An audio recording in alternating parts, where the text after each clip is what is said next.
नमस्कार, आगाज टाइम्स देख रहे हैं आप। मैं हूं आपके साथ पलक शर्मा। सपा राष्ट्रीय अध्यक्ष अखिलेश यादव का बयान सामने आया। भाजपा सरकार में जिस तरीके से अनुयायियों को अनदेखा किया गया है, समाजवादी पार्टी इसका बदला लेगी। अखिलेश यादव ने कहा, सरकार आते ही पौधों के हित में और साथ ही काम करने का प्रयास भी किया जाएगा। मैं आप सबको बुद्ध पूर्णिमा की बहुत बहुत बधाई एवं शुभकामनाएं देता हूं। अखिलेश यादव ने कहा, भारतीय जनता पार्टी महिलाओं को आरक्षण नहीं देना चाहती। असली गिरगिट का काम भारतीय जनता पार्टी कर रही। बाबा साहब भीमराव अंबेडकर जी का दिया हुआ संविधान और लोकतंत्र को लगातार खतरा पैदा कर रही कुछ ताकतें। हरदोई में बेटी के परिवार में सबसे मिलने का मुझे मौका मिला था। मामले की सीबीआई जांच हो, उनके परिवार की आर्थिक मदद हो, अखिलेश यादव ने कहा। और साथ ही एक मैत्री परियोजना भी बहुत दिनों से अटकी हुई है और कुछ लोग नहीं चाहते हैं कि मैत्री परियोजना कुशीनगर में आए।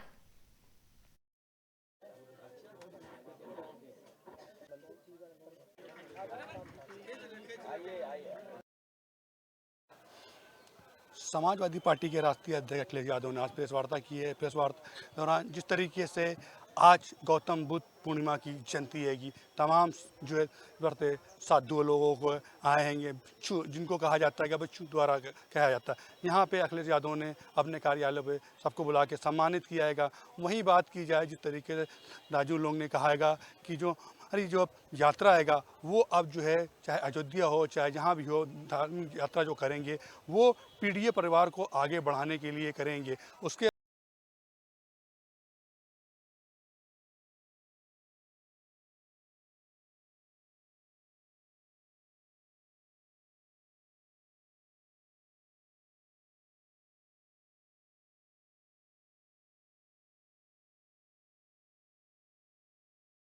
आप लोगों का बहुत बहुत दिल से स्वागत करते हैं। आप लोग यहाँ आए पावन बुद्ध पूर्णिमा के अवसर पर आज एक संगदान का जो कार्यक्रम माननीय राष्ट्रीय अध्यक्ष जी ने रखा, ये बहुत ही बड़ा संदेश है। आज ये संदेश देने के लिए कई बार होता रहा, एक लिए आज बड़ी संख्या में है।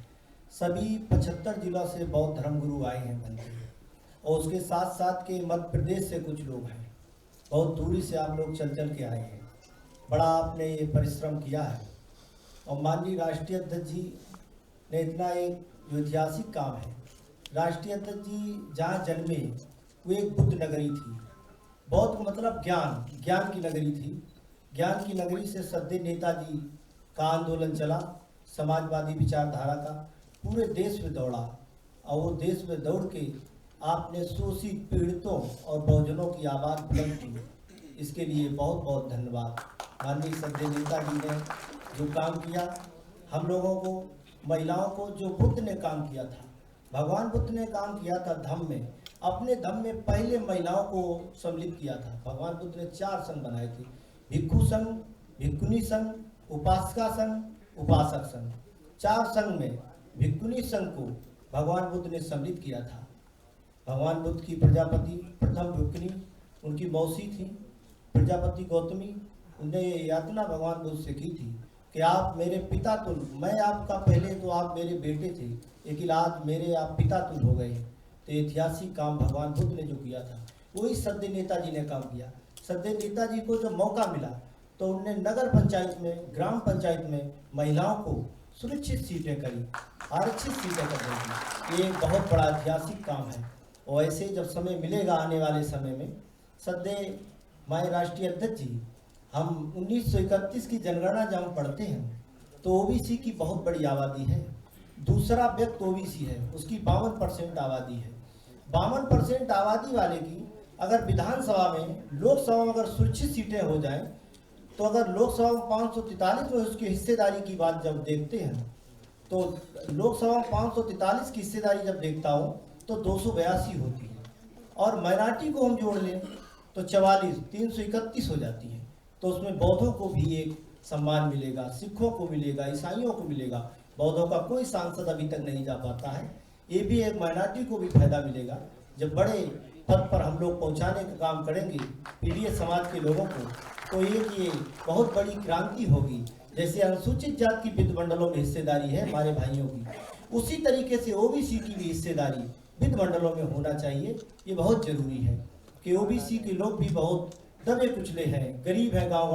हम पूरे गांव में 18 साल में सर्वे कर रहे हैं। बामसेन में रहा, भिक्षु जीवन रहा, जो पीडीए पंचायत जब गांव-गांव हमने की है, अयोध्या में गया था मैं, अभी 14 तारीख को शाम को बहुत भीड़ हुई थी। आपके पांडे जी हमको मिले भी थे। बिलारी हो, मुजफ्फरपुर हो, मुजफ्फरनगर या सहारनपुर, शामली, बहुत ही बड़ी बड़ी भीड़ें हुई हैं। तो हमें लग रहा है कि आने वाले 27 में बहुत बड़ा एक परिवर्तन होगा। अगर हम लोग पीडीए पंचायत को विकसित कर सकते हैं 2027 में पीडीए पंचायत तो हम लोग गांव-गांव कर सकते हैं। एक पहले से अभी 6-7 महीना चुनाव के बचे हैं। हम गांव-गांव जान अपनी बात रखें, बताएं कि पीडीए की सरकार बनाओ, पीड़ितों की, शोषितों की, महिलाओं की इज्जत न लूटे, बहन बेटियों को जिंदा न जलाया जाए। एक ही लिए आरएसएस के एजेंडे में हमेशा रहा है बहन बेटियों को जिंदा जलाना, बहन बेटियों के यहाँ तक के स्तन भी खुले रखे, यहाँ तक कि बहन बेटियों को हमेशा जिंदा जलाया। ये आरएसएस का मुद्दा रहा है। आरएसएस के लोग कभी भी महिला के पक्षकार नहीं हो सकते हैं। अभी आरएसएस फैला रहा है कि हम महिला बिल आया था, विपक्ष ने इसको नहीं पारित होने दिया। एक ही लिए आरएसएस के लोगों से पूछा जाए, बीजेपी के लोगों से। 23 में आपका बिल पास हो गया था, आप फिर दोबारा बिल लाए तो जाति जनगणना कराइए पहले ओबीसी एससी की। उनकी हिस्सेदारी क्या है, ओबीसी की हिस्सेदारी का, अनुसूचित जाति की क्या है, एसटी की क्या है, माइनॉरिटी की क्या है, मुस्लिम, सिख, ईसाई, बौद्ध, जैन महिलाओं की क्या है, उनकी हिस्सेदारी की बात बहुत बड़ी है। हिस्सेदारी की बात जब गांव-गांव हम करेंगे कि बीजेपी को जो हरा दे, जो दुश्मन को हरा दे। आज बीजेपी भी बहुत भिक्षुकों को भोजन दान दे रही है। जिस व्यवस्था ने हमारे बौद्ध धर्म गुरुओं के सर कलम किए, वो व्यवस्था के लोग हमको बुला रहे हैं, सम्मान दे रहे हैं कि भोजन दान हम देंगे और चीवर दान देंगे, सम्मान देंगे।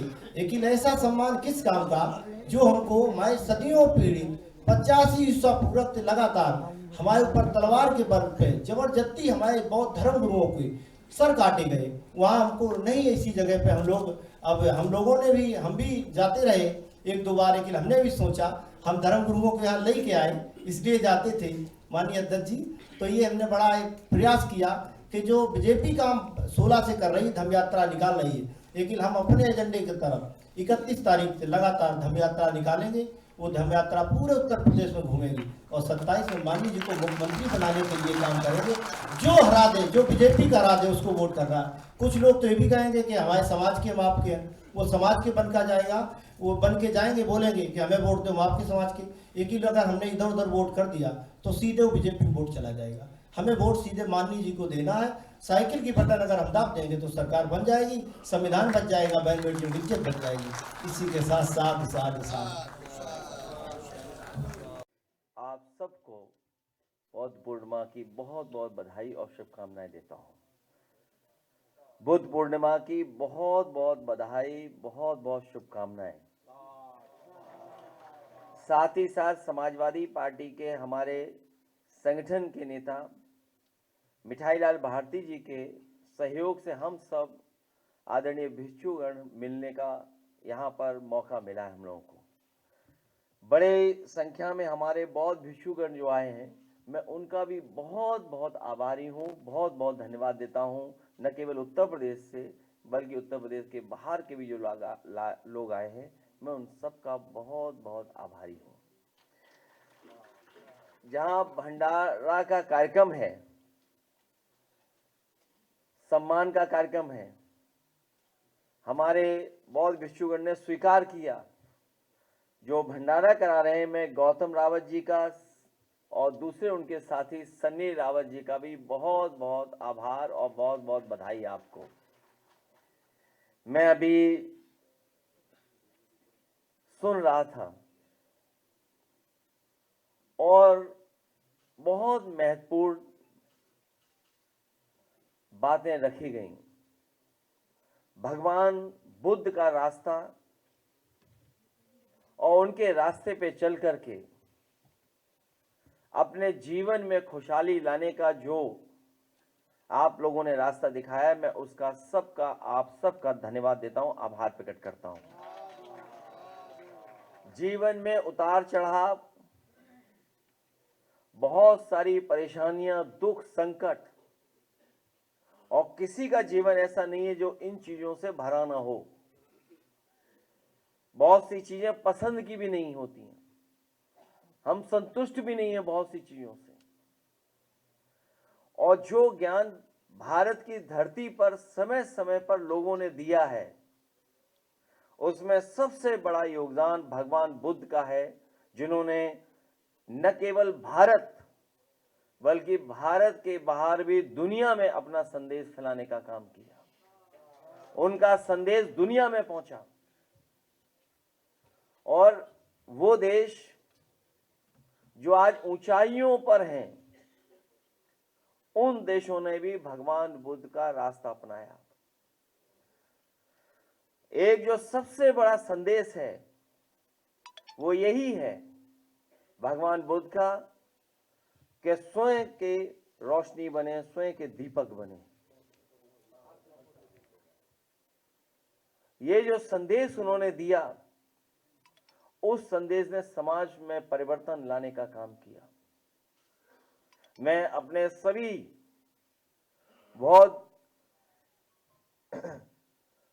बौद्ध भिक्षुओं से कहूंगा कि इस समय बहुत संकट का समय गुजर रहा है।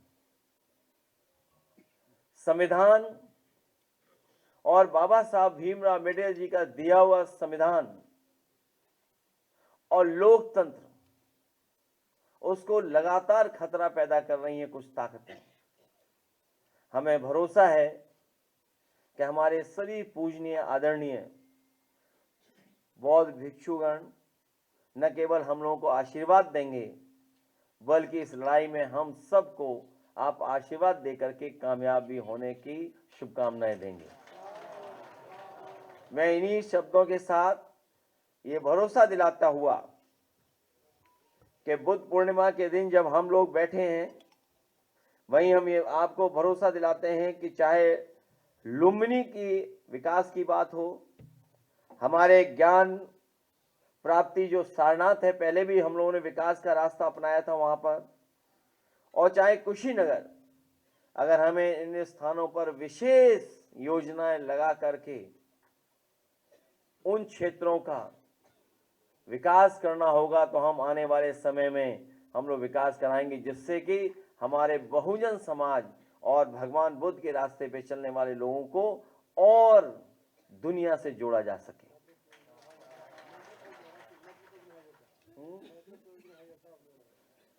हालांकि वो कुशीनगर में, मुझे अच्छा याद दिलाया आपने, एक मैत्रेय परियोजना थी, बहुत दिनों से अटकी हुई थी, और कुछ लोग नहीं चाहते थे कि मैत्रेय परियोजना कुशीनगर में आए, क्योंकि मैत्रेय परियोजना एक बहुत बड़ी परियोजना थी। जिस समय हमारे पास बौद्ध भिक्षु आए और श्रीलंका और दुनिया के दूसरे हिस्से से जो लोग उसमें योगदान देना चाहते थे, उस संस्था के महत्वपूर्ण लोग मिले थे। तो समाजवादी सरकार में आपको याद होगा, बड़े पैमाने पर जमीन एक्वायर की गई थी और किसानों को संतुष्ट कर करके ली गई थी। किसानों को उनका सही मुआवजा दे करके दिया गया था, जमीन ली गई थी, और वो परियोजना अगर बन गई होती तो न केवल देश के लिए बल्कि दुनिया का वो स्थान बनता जहां दुनिया से लोग आया करते और भगवान बुद्ध के रास्ते पे चलने का संकल्प लेते। वो योजना आधी अधूरी छूट गई सरकार में।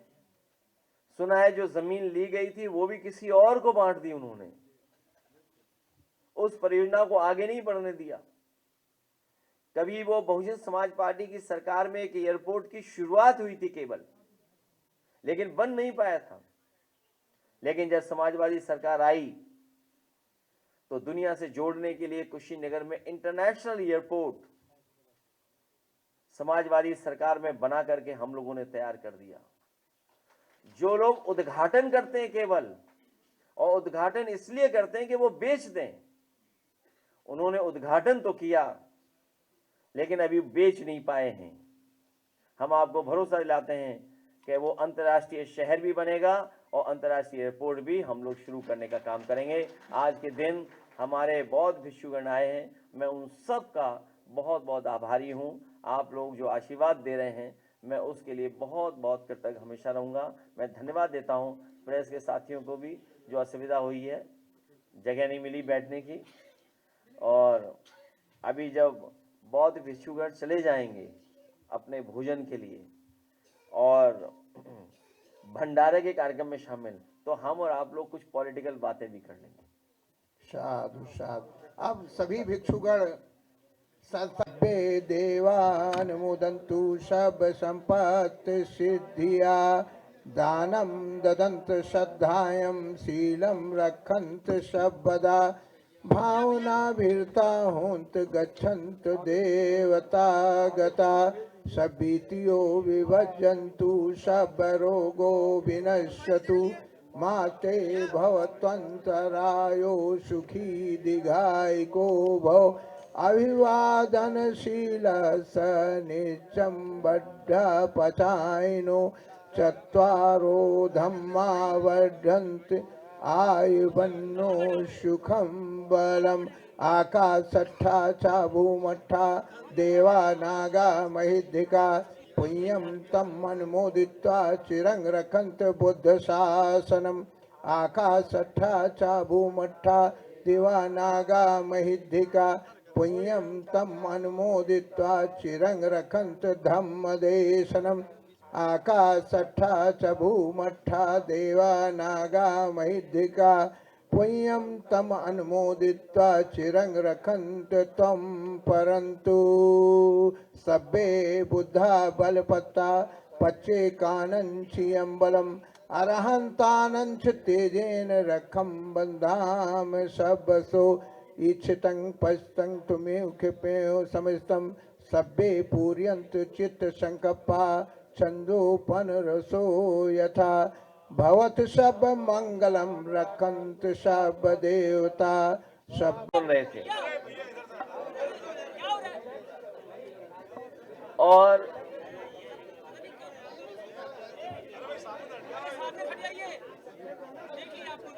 कल जब नहीं क्या हो गया है बीजेपी को कि पूरी बीजेपी इस कोशिश में है कि जो महिला आरक्षण है ये साबित पता नहीं क्यों करना चाहते हैं कि विपक्ष खिलाफ है। सच्चाई ये है कि भारतीय जनता पार्टी देश की नारियों को, महिलाओं को आरक्षण नहीं देना चाहते हैं। और जिस समय नए लोकसभा का गठन हुआ था, नई लोकसभा की बिल्डिंग का उद्घाटन हुआ था, उस समय सभी दलों ने समर्थन कर करके महिला आरक्षण का विधेयक का बिल को पास करने का काम किया था।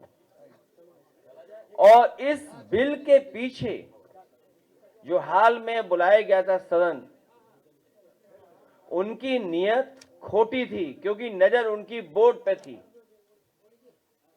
वो ये चाहते थे कि सभी दलों के सांसद, बंगाल के, तमिलनाडु के, जहां पर भारतीय जनता पार्टी बुरी तरह हार रही है, उनके सांसदों को 4-4 दिन, 5-5 दिन उनके चुनाव के प्रचार के कैसे बर्बाद करें, चुनाव प्रचार न कर पाए। इसीलिए मिडिल ऑफ इलेक्शन, कभी ऐसा नहीं हुआ होगा भारत में या दुनिया में कि मिडिल ऑफ इलेक्शन कोई इतने महत्वपूर्ण फैसले के लिए सदन बुलाया जा रहा हो।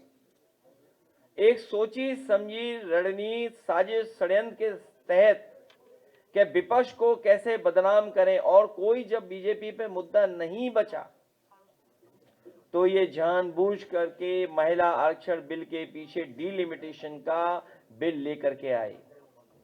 नई लोकसभा बनाने की साजिश कर रहे थे और लगातार ये साजिश कर रहे हैं। कभी ऐप पर अपना डेटा डालो, कभी नया फॉर्म भर दो, कभी शिक्षकों से भरवा रहे हैं, कभी स्टूडेंट से भरवा रहे हैं, कभी कर्मचारियों से भरवा रहे हैं, कभी आईएएसओ से भरवा रहे हैं। आप पता कर लो, पिछले कई वर्षों से केवल फॉर्म भरवा रहे हैं, डेटा इकट्ठा कर रहे हैं। और जिस डेटे की सबसे ज्यादा जरूरत थी, जाति जनगणना, उसका ये कर ही नहीं रहे हैं। सच्चाई तो ये है कि भारतीय जनता पार्टी महिलाओं को आरक्षण नहीं देना चाहती है। इनकी पुरातत्ववादी सोच, रूढ़िवादी सोच, इनकी नकारात्मक सोच, इनके लोग मिलकर के साजिश कर रहे हैं। और फिर हमारे मुख्यमंत्री जी की भाषा तो देख ही लो ना, क्या बोल रहे हैं। गिरगिट, गिरगिट को करीब से देखा है कि नहीं देखा है? रंग कौन सा होता है उसका?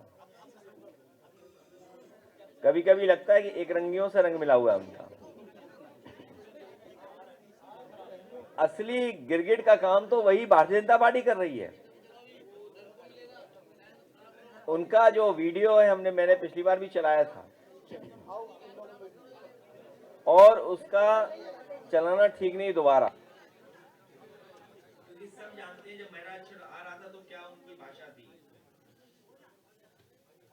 असली बदलने का काम तो उन्होंने खुद ही किया। और फिर इस प्रदेश में अन्याय कितना हो रहा है बताइए। सवाल कर लो भाई, सवाल। मुख्यमंत्री जी की भाषा लो। स्पीकर में आवाज नहीं आ रही। भाजपा की साजिश हार गई, इसीलिए इसमें नहीं आई, ये उत्तर प्रदेश की विधानसभा में प्रस्ताव लेकर के आए। इसमें तो नहीं आ रही है, उनका षड्यंत्र नहीं आ रहा। का खुलासा हो गया।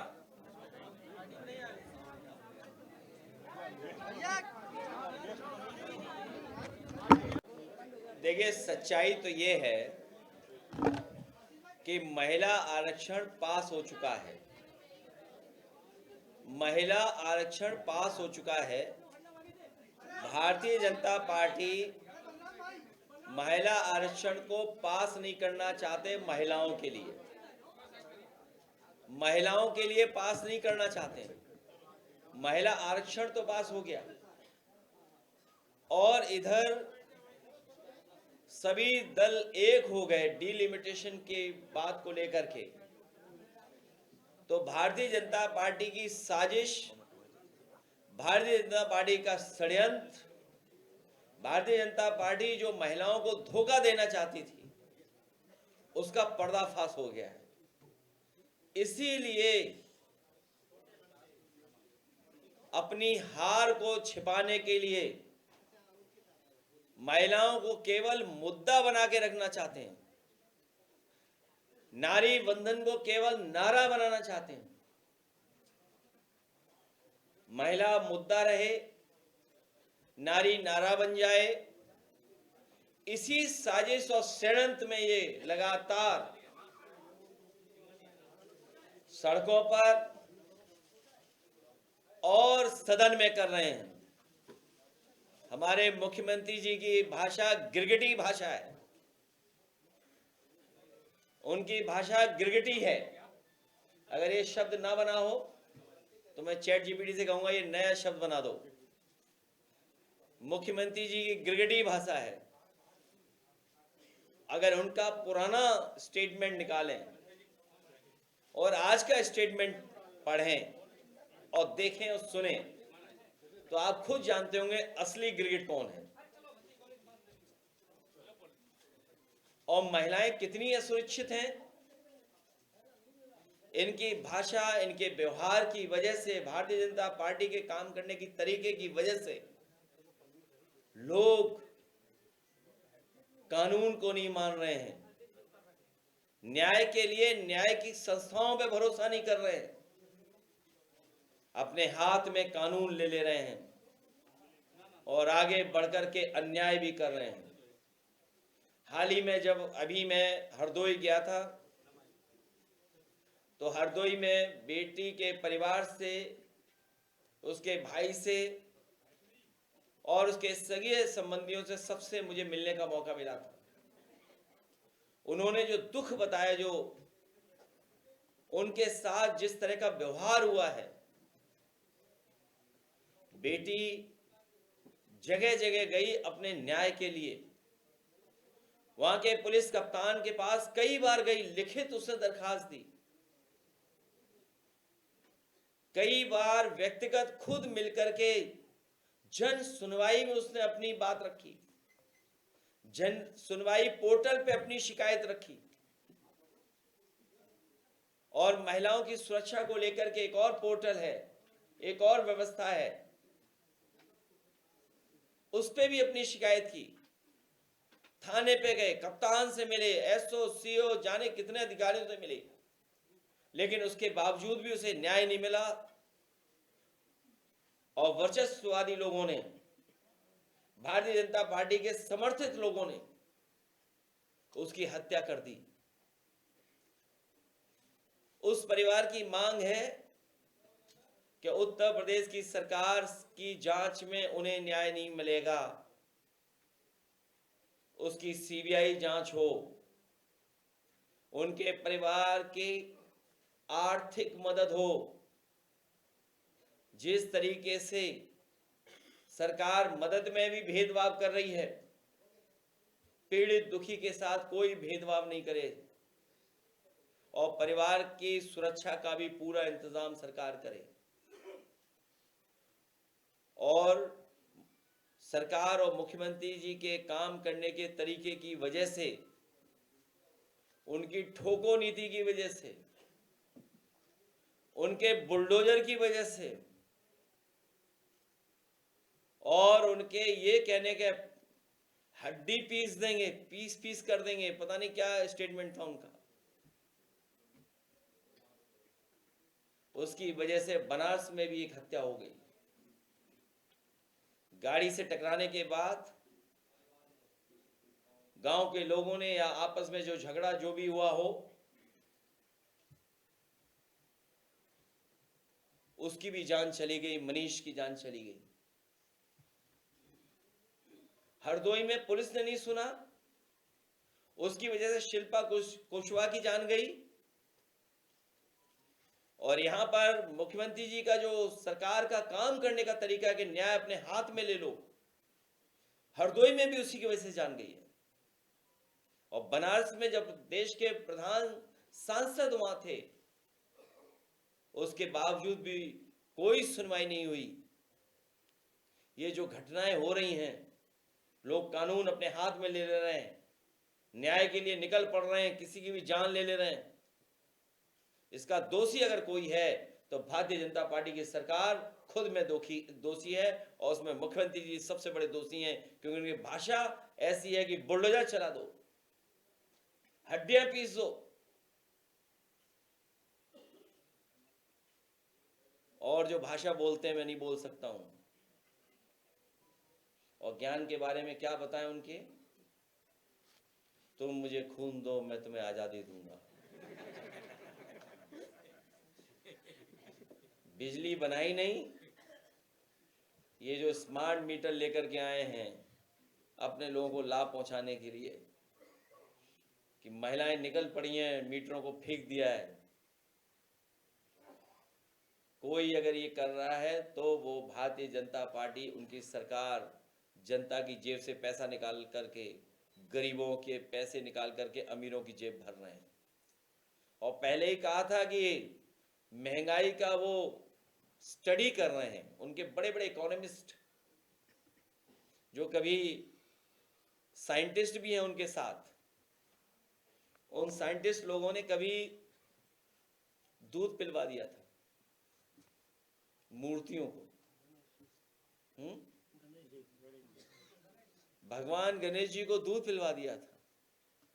बाद में कई अखबारों में निकला कि वो सरफेस टेंशन एक है थ्योरी, जिस तरह की हमारी डिब्बी जलती है, उसी की वजह से वो प्रोसेस हो रही थी। हमारे मुख्यमंत्री जी की जो भाषा है, वो अपनी एनर्जी भाषा में निकालते हैं, लोगों को अपमानित कर करके। सदन में बताइए क्या कह रहे थे, क्या भाषा थी उनकी। और कुछ लोग तो बीजेपी के गुलाम हो गए हैं, जैसा बीजेपी कहती है वैसा ही करते हैं। कभी कभी ये भूल जाते हैं वो बीजेपी के लिए लिख रहे हैं कि आजादी की लड़ाई में ये लोग अंडरग्राउंड रह करके, खुफिया बने हुए अंग्रेजों से मिले रहे।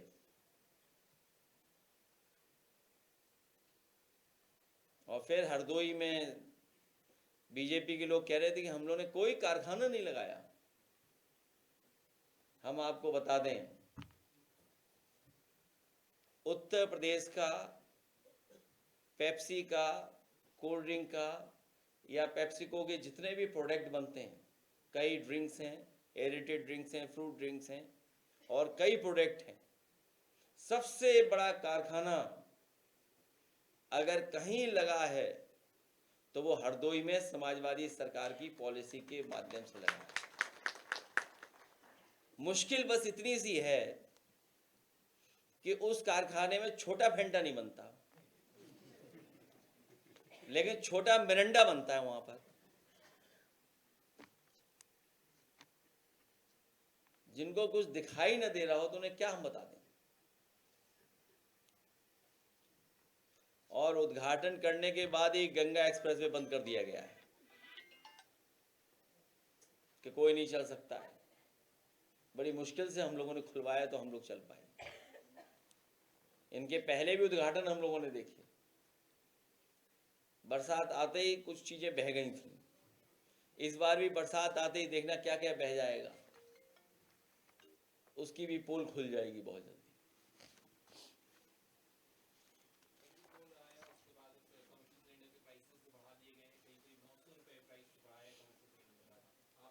और सिलेंडर के बढ़ने से, गैस की कीमत बढ़ने से केवल सिलेंडर महंगा नहीं होता है, खाना पीना, रोटी, कारोबार और महंगाई बढ़ना शुरू हो जाती है। तो केवल सिलेंडर महंगा नहीं किया है, अब महंगाई बढ़ना शुरू हो गई है। और देखते जाइए किस किस चीज की कीमत बढ़ेगी। ये अपने लोगों का मुनाफा नहीं कम होने दे रहे हैं, भ्रष्टाचार नहीं कम हो रहा है। अभी देखिएगा उत्तर प्रदेश में सभी सड़क बनाने वाले ठेकेदार जो हिसाब किताब कुछ करके आए थे, कभी कभी हमारे पत्रकार साथियों ने यहाँ भी सवाल पूछे थे, वो खुद हाथ खड़ा कर देंगे कि अब सड़क कैसे बनाएं।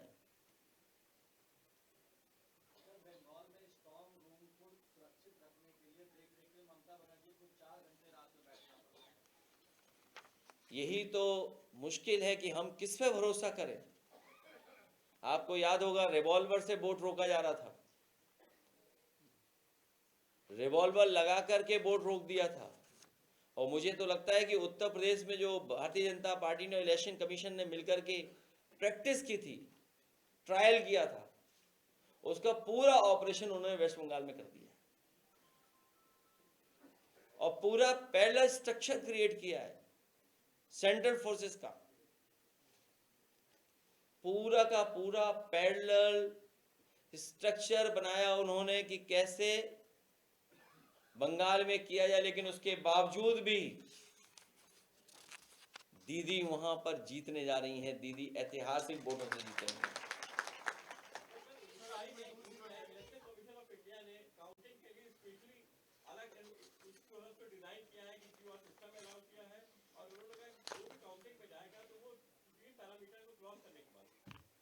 क्यूआर की बात कर रहे हो, स्मार्ट मीटर क्यों फेंके जा रहे हैं? टेक्नोलॉजी है ना वो भी। तो जब स्मार्ट मीटर फिक्स सकते हैं तो क्या पता क्यूआर मोड में क्या कर रहे हो बीजेपी के लोग। बीजेपी की लाई हुई टेक्नोलॉजी पे भरोसा नहीं कर सकते हैं। एक बार मैंने पहले भी कहा था, आपसे याद कीजिए, अभी हमारे सैफई में एक ड्रोन उड़ा, हालांकि वो प्राइवेट कंपनी का है, मैं प्राइवेट कंपनी पर आरोप नहीं लगा रहा हूं, लेकिन बीजेपी की सरकार में हो क्या रहा है, उड़ते ही वो खेत में गिर गया, बताओ। और बाद में उन्हें जिस खेत का नुकसान हुआ, जब हम लोगों ने आवाज उठाई तो जितनी फसल का नुकसान हुआ उन्हें भुगतान करना पड़ा।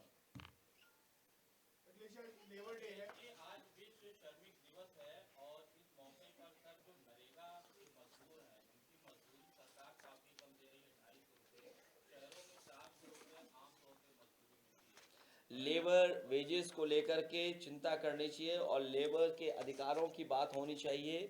बड़े संघर्ष के बाद ये कानून और अधिकार बने थे और मिले थे मजदूरों को। भारतीय जनता पार्टी की सरकार ने उद्योगपतियों से मिलकर के कोविड के बहाने उद्योगपतियों के सहारे पर इन कानूनों को भी कमज़ोर किया है।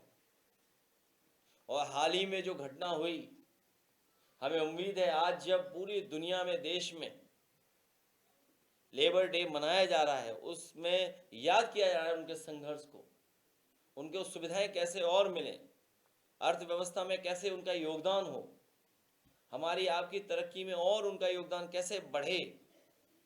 तो सरकार को सभी लगे हुए मुकदमे वापस ले लेने चाहिए। जो नोएडा में बड़े पैमाने पर उनके साथ भेदभाव हो रहा था, दिल्ली का वहाँ के मजदूरों का वेतन और हरियाणा का जो वेजेस थे वो अलग थे, तो कम से कम नोएडा के मजदूरों के सभी मुकदमे वापस होने चाहिए। आज के दिन सरकार से हमारी मांग है।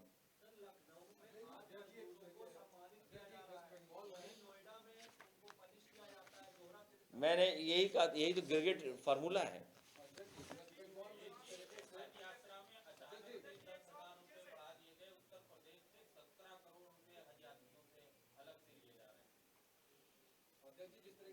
धार्मिक यात्राओं में समाजवादी सरकार में बड़े पैमाने पर सुविधाएं मिली थी। श्रवण यात्रा के सहारे उन यात्राओं में फ्री बुजुर्गों को हम लोग यात्रा कराते थे। सभी धर्मों के आयोजनों में सरकार को सहयोग करना चाहिए। यही हमारे देश की खूबसूरती है, यही हमारे देश की हिंदुस्तानियत है।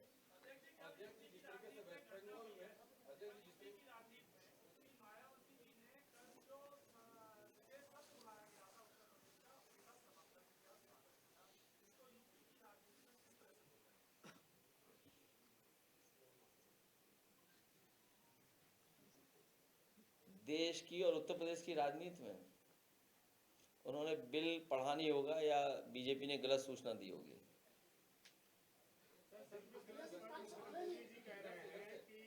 जो काम का दाम नहीं देगा उसका काम तमाम होगा, लेकिन इस जो बयान है इसको किस नजरिए से, क्या उनको भी पता है कि श्रमिकों को काम का दाम नहीं मिल रहा?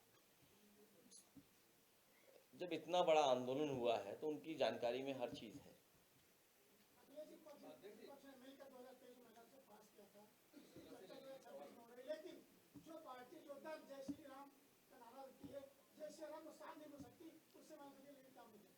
भाजपा की हर साजिश हारेगी, भाजपा का हर षड्यंत्र हारेगा। जनता बहुत जागरूक है, समझदार है, इसीलिए महिलाएं उनके आंदोलनों में जुड़ नहीं रही।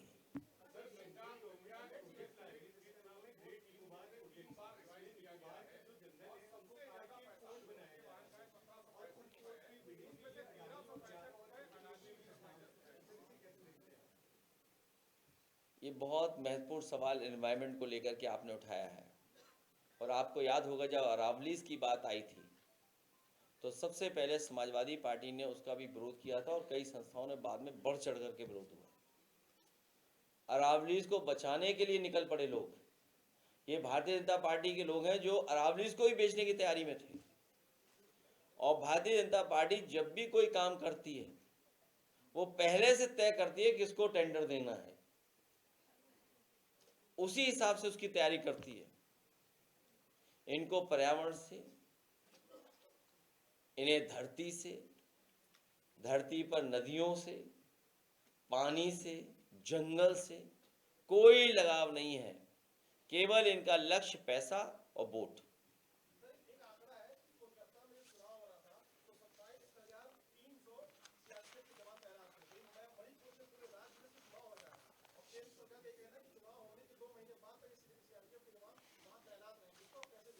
मैंने अभी कहा कि पूरा पैरेलल स्ट्रक्चर क्रिएट किया है सेंट्रल पैरामिलिट्री फोर्सेस का, इलेक्शन कमीशन और बीजेपी ने मिलकर। योगी जी ने कल विधानसभा में जब विपक्ष के लोग जाति गणना की मांग कर रहे थे, गाजीपुर घटना की बात कर रहे थे, हरदोई की घटना की बात कर रहे थे, तो योगी जी ने यह कहा कि मजहबी आरक्षण नहीं मिलेगा। वो पढ़े लिखे लगते हैं तुम्हें?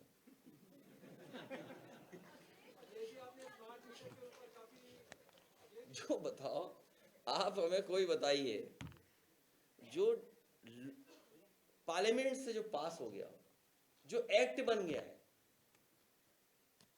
जो बिल पार्लियामेंट से पास होकर के एक्ट बन गया, उसके खिलाफ ये लोग बोल रहे हैं। क्या ये डेमोक्रेसी के खिलाफ नहीं है क्या? अनकॉन्स्टिट्यूशनल नहीं है क्या? ये अनकॉन्स्टिट्यूशनल है। ये बाबा साहब भीमराव अम्बेडकर जी के संविधान के खिलाफ है कि जो सर्वसम्मति से लोकसभा में बिल पास हो गया हो, एक्ट बन गया हो, उसको ये स्वीकार नहीं कर रहे हैं। और जब बीजेपी को लगा कि वो हार जाएंगे, तो उन्होंने रात में ही नोटिफाई किया कि नहीं किया?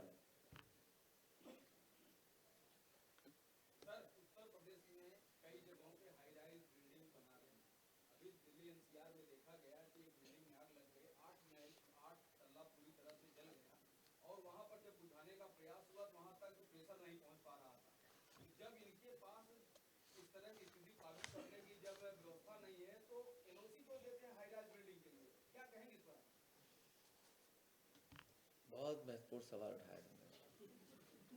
अभी तक तो बीजेपी के इशारे पे सुनने में आया कि झोपड़ियां जला रहे थे, जमीन खाली करा रहे थे। अभी बड़ी बड़ी बिल्डिंगों में भी आग लग रही है।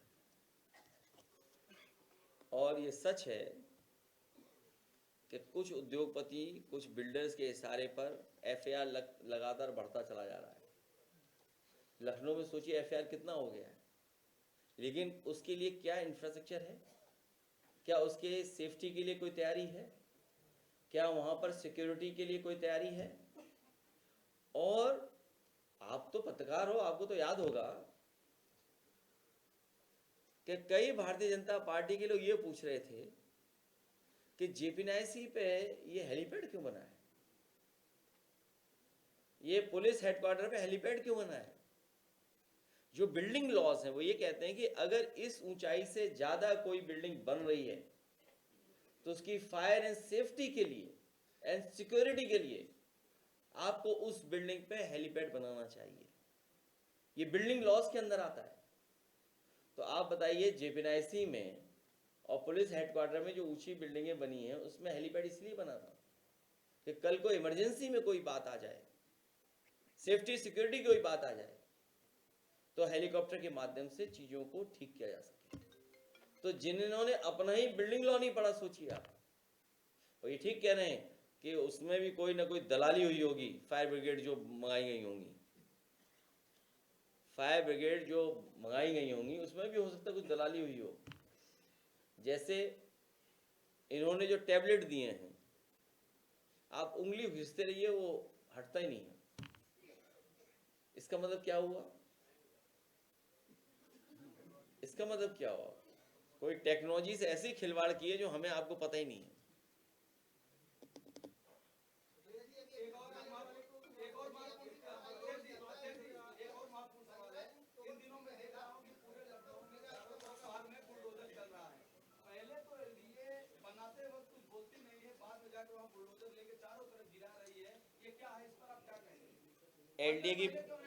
एलडीए की पॉलिसी साफ है, इलीगल करो तब भी जेब भरेंगे, जब इलीगल तोड़ेंगे तब भी जेब भरेंगे। उनकी पॉलिसी बहुत क्लियर है भारतीय जनता पार्टी की। पहले आपको इलीगल काम करने देंगे अपनी जेब भर करके, और फिर इलीगल काम जब हो जाएगा तोड़ने के लिए फिर जेब भर लेंगे। ये कौन सी नई बात है? ये तो बीजेपी की पॉलिसी बहुत पुरानी है।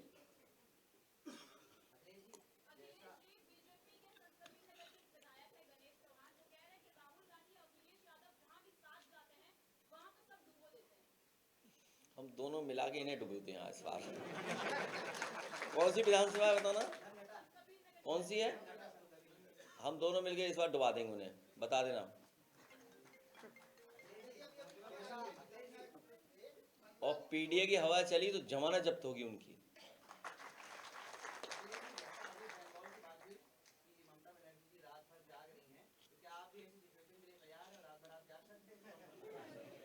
सच्चाई तो यह है कि दीदी ने दिलों को जीता है और इसीलिए इतना समर्थन उनके साथ है। मैं अपने जेनजी फ्रेंड को भी ले जाऊंगा।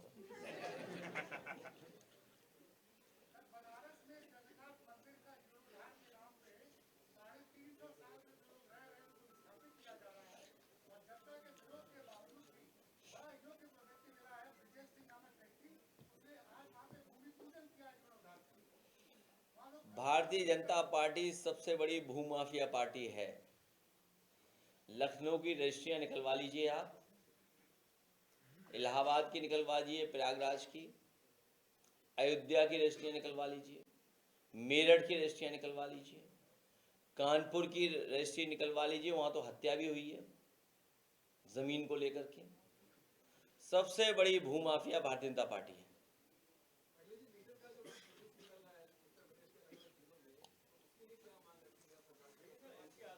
समाजवादी सरकार बनवाओ।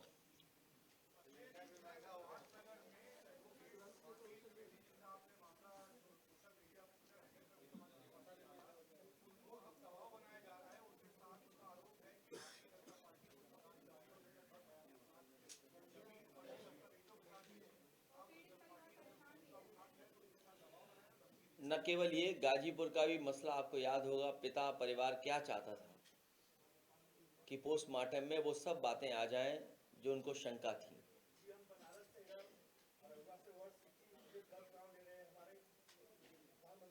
यहाँ आ जाओ, यहाँ आ जाओ, लाओ अपना ज्ञापन दो में। और कौन आया बनारस का? आइए जल्दी आओ, 2-3 लोग हैं बस।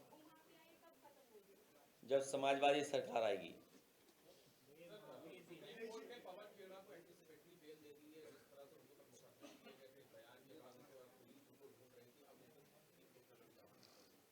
बहुत सुप्रीम कोर्ट का धन्यवाद।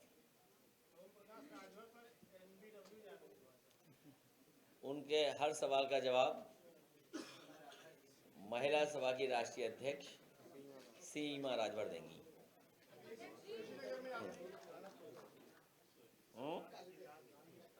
आपने ये रिपोर्ट, आपने समाजवादी पार्टी सरकार में कुछ तैयार हुआ, उसमें सरकार चली गई, वहाँ के लोगों को बहुत उम्मीदें थी, वहाँ के लोगों ने जमीनें खरीदी आसपास, लेकिन आज तक कोई भी कंपनी वहाँ से बंद नहीं होता है। सब लोग मिलकर के भाजपा को हटाएं।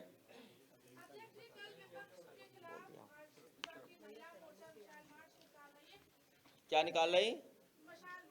कहाँ पर? आग लगाने वाले बड़े सावधानी से निकाले, न खुद जल जाए उसमें। 10 गांव पे वर्ल्ड सिटी है। वर्ल्ड सिटी, अच्छा, वर्ल्ड सिटी। ले मैं जिला सचिव, ठीक है, सेक्टर प्रभारी हूँ। समझ गया समझ गया। ये चिट्ठी लिखकर गगनराम दे दो। हमारे गांव में वोट पड़ा है। नहीं, ठीक है, लो लो, सांसद जी, ये गगनराम दे दो। ठीक है, आज नहीं कर। वर्ल्ड सिटी एक्सपो, बताओ लखनऊ में कौन सी नई चीज बनाई इन्होंने? और अयोध्या, वहां का master plan Bharatiya Janata party अपने लोगों को लाभ देने के लिए बार बार मास्टर प्लान बदल रहे हैं, बार बार। और ये बना रहे क्या?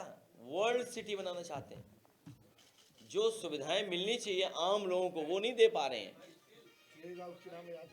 अरे बहुत पुरानी बात है। ओहो, हाँ बहुत पुरानी बात है, याद है। इधर देखो, इधर देखो। नहीं, ये तस्वीर तब की है जब चिड़ैगांव में मैंने इनके साथ साइकिल चलाई थी। जी जी जी, हाँ बहुत पुरानी तस्वीर है।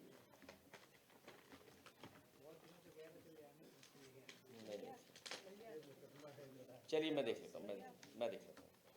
एक हम लोग चिट्ठी लिखाओ। नहीं ठीक है, आप बैठ जाओ, बैठ जाओ। हैं, इस पर करेंगे मदद, ठीक है। और कोर्ट का सारा लीजिए, वकील बोल दो, नहीं लगा देंगे। अध्यक्ष जी से कह देना वहाँ जी, लेकिन बैठो बैठो। अब तो लोग हैं आपके मिलने वाले, 20-25 लोग हैं, मुझे बुला लेते हैं, यही बुलाते हैं। अभी रुको।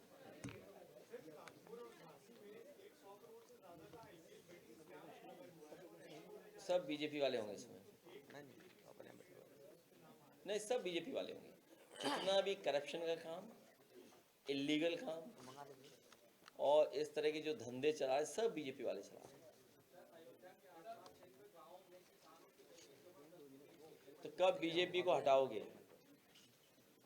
हटाइए बीजेपी को।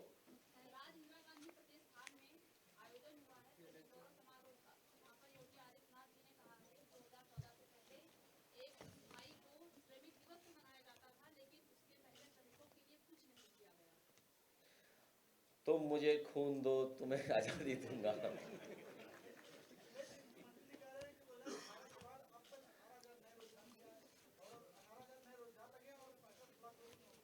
मुझे लगता है कि इस समय मुख्यमंत्री जी अपने दिन गिन रहे हैं। जाने के दिन गिन रहे हैं, क्योंकि उनके भाषण अगर आज हम निकालें पूरे 9 साल के, तो वही बातें निकल रही हैं कि 2014 से पहले ये था, 2017 से पहले ये था। आप लोग यहाँ बैठे हो, बताओ लखनऊ की मेट्रो कितने इंच मूव कर गई है? यहाँ पर दूर दूर से उत्तर प्रदेश के लोग आए होंगे, गाजीपुर का भी होंगे, पकनपुरा के आगे अगर 1 इंच भी एक्सप्रेस वे बढ़ाओ तो बता दो आप। कहीं गरीब को इलाज नहीं मिल रहा है। गन्ने का रेट कितना बढ़ा, आलू के किसान की दुर्दशा है, और आपके गन्ने के पेमेंट के लिए हम लोगों ने तय कर लिया है कि 24 घंटे के अंदर पेमेंट किया जाएगा आपका, भविष्य में समाज सरकार होगी का। अब बोरे का टेंडर नहीं हुआ है, इसलिए खरीद नहीं हो पा रही है। बताइए, बोरे का टेंडर नहीं कर पाई सरकार। ये जो हम क्या कह रहे हैं, श्रमिकों की बात करें, बोरे का टेंडर नहीं कर पा रहे हैं लोग। बताइए हमारे जैनजी मित्र, बोरे का टेंडर नहीं कर पा रहे, बताइए आप।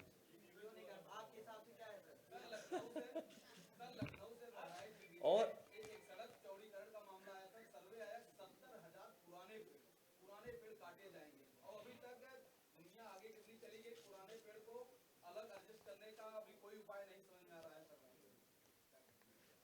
तो ये जो मजदूरों की बात है, सबसे ज्यादा मजदूरों को सुविधा देने का काम समाजवादी सरकार में हुआ था, और उन्हें 20 रुपए का भी पौष्टिक आहार खाना देने की योजना शुरू हो गई थी। ये जो बच्चों के स्कूल जो बन रहे हैं, जो अटल बिहारी वाजपेयी के नाम पर स्कूल बनाए गए हैं लेबर, उनके लिए लेबर सेस से, वो भी समाजवादी पार्टी की योजना थी जिन्होंने नाम बदल दिया। लाखों लाख साइकिल बांटी थी हम लोगों ने मजदूरों को, लाखों लाख। उनके बच्चे परिवार के बेटियों की शादी के लिए पैसा दिया गया था, उनके इलाज की सुविधा दी गई थी। और मुझे याद है कि जब मैं साइकिल चला करके शुक्लागंज से लेकर के उन्नाव तक गया था, कानपुर से चल करके, बड़े पैमाने पर फैक्ट्रियों से मजदूर हमें दिखाई दिए थे, और बड़े पैमाने पर मजदूर साइकिलों से निकल पड़े थे। और उसी समय मैंने तय किया था कि समाजवादी सरकार बनेगी तो इन लोगों के लिए, मजदूरों के लिए जो कारखाने पर आते हैं साइकिल चला करके, इन्हें साइकिल का सुरक्षित मार्ग देंगे। और शुक्लागंज से लेकर के उन्नाव तक हजारों की संख्या में जो मजदूर आते थे, उन्हें सुरक्षित मार्ग दिया था साइकिल हाईवे के नाम पर। उसको बर्बाद कर दिया है इस सरकार ने। कितनी योजनाएं गिनाएं। भविष्य में मजदूरों को कानूनी सुरक्षा और उनके स्वास्थ्य को लेकर के और उनकी वेजेस को लेकर के हम लोग महत्वपूर्ण कदम उठाएंगे, क्योंकि बिना उनके अर्थव्यवस्था आगे नहीं बढ़ेगी। उनका शोषण कर करके अर्थव्यवस्था नहीं बढ़ सकती है। भारतीय जनता पार्टी के लोग उद्योगपतियों के खेल में उलझे हुए हैं, इसीलिए मजदूरों के हक और सम्मान छीन रहे लोग।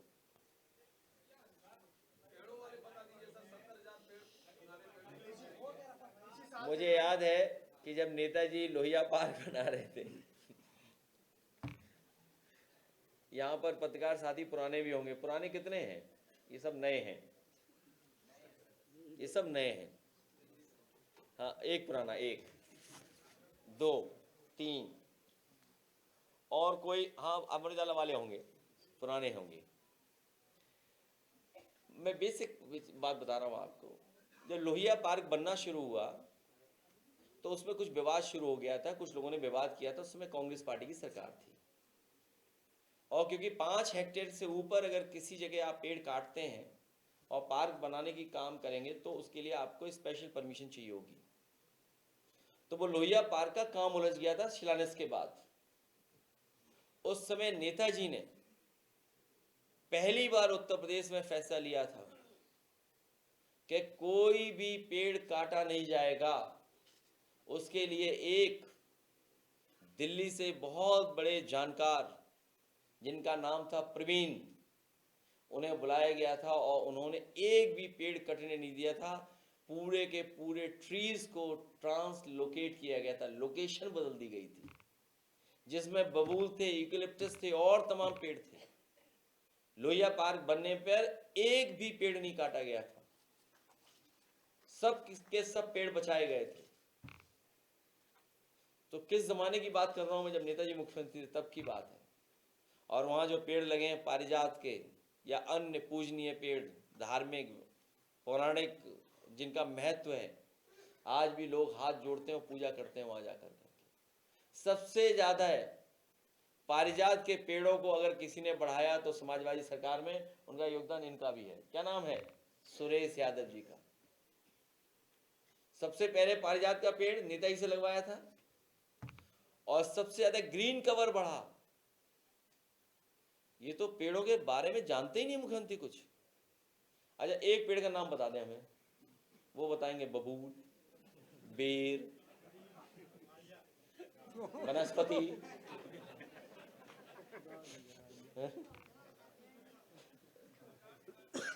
तो और आपको मैं सबसे ज्यादा ग्रीन कवर और पेड़ की हाइट क्या हो, ये कैबिनेट डिसीजन नेताजी ने लिया था, अगर याद हो तो। कैबिनेट डिसीजन लिया गया कि छोटा पेड़ नहीं लगेगा, 8 फीट से ज्यादा ऊंचा पेड़ होगा तभी लगेगा, फॉरेस्ट डिपार्टमेंट लगाएगा। और बड़े पैमाने पे यूपी में ग्रीन कवर क्रिएट किए गए थे, ग्रीन बेल्ट बनाई गई थी। और आज भी जब मैं आगरा लखनऊ एक्सप्रेसवे को पकड़ने जाता हूँ तो लेफ्ट साइड जो कैनाल पे दिखाई देते हैं बड़े बड़े पेड़, वो सब समाजवादियों के लगवाए हुए हैं। आज भी तख्ती वहां लगी हुई है।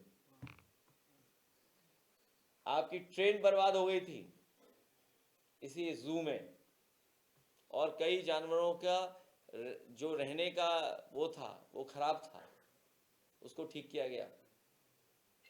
सारस के लिए सारस फ्रेंड्स बनाए गए, सारस मित्र।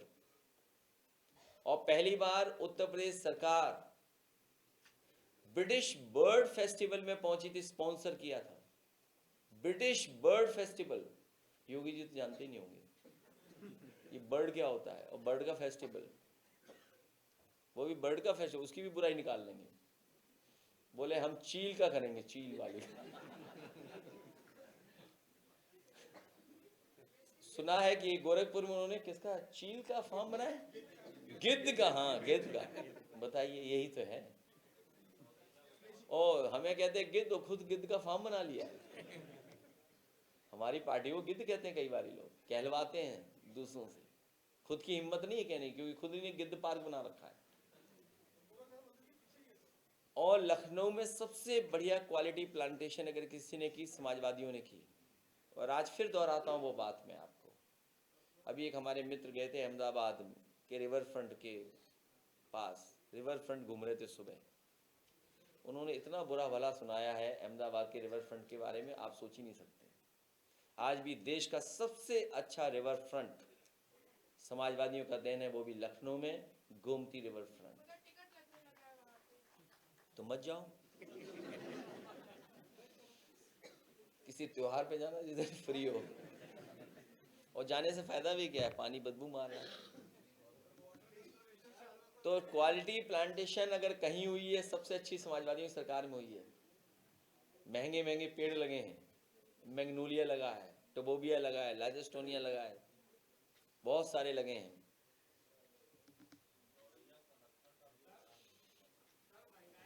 तुम सारस के जो संरक्षण करता उस जैसे दिख रहे हो, आरिफ जैसे।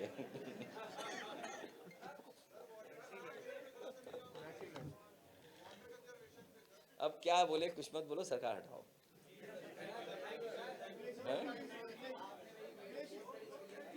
नहीं, हमेशा करेंगे। तुम अब हेरिटेज पर और टूरिज्म में कुछ अच्छा काम करोगे तो जरूर करेंगे। पॉजिटिव स्टोरीज, पॉजिटिव स्टोरी किसी की भी होगी तो पोस्ट कर सकते हैं, फ्री ऑफ कॉस्ट। सबका होगा। मेरे हमारे पूर्व विधायक कहाँ है, कासिम अली साहब, उर्स के मेले में मस्तान बाबा जी के चादर चढ़ाने के लिए हम लोगों के साथ जुड़ना चाहते हैं, तो हम आइए आइए आइए, सब लोग आ जाओ। हैं तुम कहो, हम आधे घंटे बैठे रहेंगे, यहाँ पे कोई काम नहीं है। आपसे कह रहा हूँ, केवल सिलेंडर महंगा नहीं हुआ है, खाना पीना महंगा हो गया। आम लोगों के जनजीवन का नुकसान किया है इन्होंने।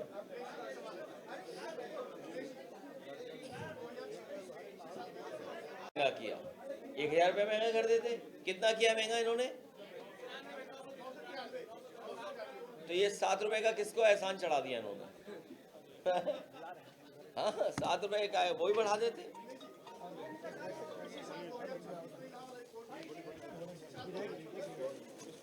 हम लोग डाल देंगे नहीं ठीक है सरकार।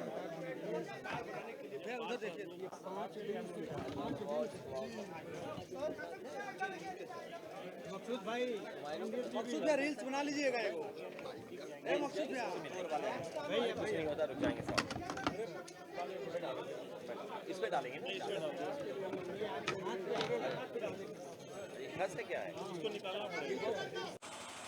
देखिए, समाजवादी पार्टी के राष्ट्रीय अध्यक्ष अखिलेश यादव ने प्रेस वार्ता के दौरान जो है सर पे तीखा हमला बोलते हुए नजर आएंगे। वहीं श्रद्धांजलि लोगों के जो गौतम बुद्ध की जयंती है कि वहाँ पर सारे श्रद्धांजलि लोगों को जो है सम्मानित किया गया, उनके लिए जो है भंडारा लगाया गया, भंडारे का भी आयोजन किया गया।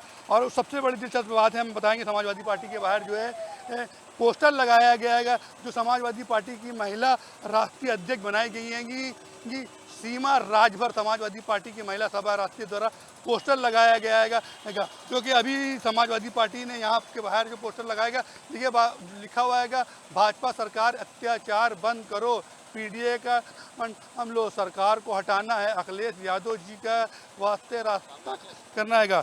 ये पोस्टर द्वारा लगाएगा। हालांकि सीमा राजभर को जो तरीके से अभी गाजीपुर में भी जो है इनका जो है डेलीगेशन गया था, वहाँ पे जो है राष्ट्रीय अध्यक्ष ने भेजा था कि तमाम लोगों के। उसके बाद यहाँ पर जो है जो सत्तू लोग हैं उन्होंने भी कहा है कि हम गाँव को आएंगे, घर घर जाएंगे और पीडीए के वास्ते बताएंगे कि जो अबकी बार जो है पीडीए की सरकार बनाना है और साइकिल का बटन दबा के अखिलेश यादव की सरकार बनाना है। कैमरा पर्सन अमित के साथ मैं मोहम्मद एजाज, आगाज़ टाइम।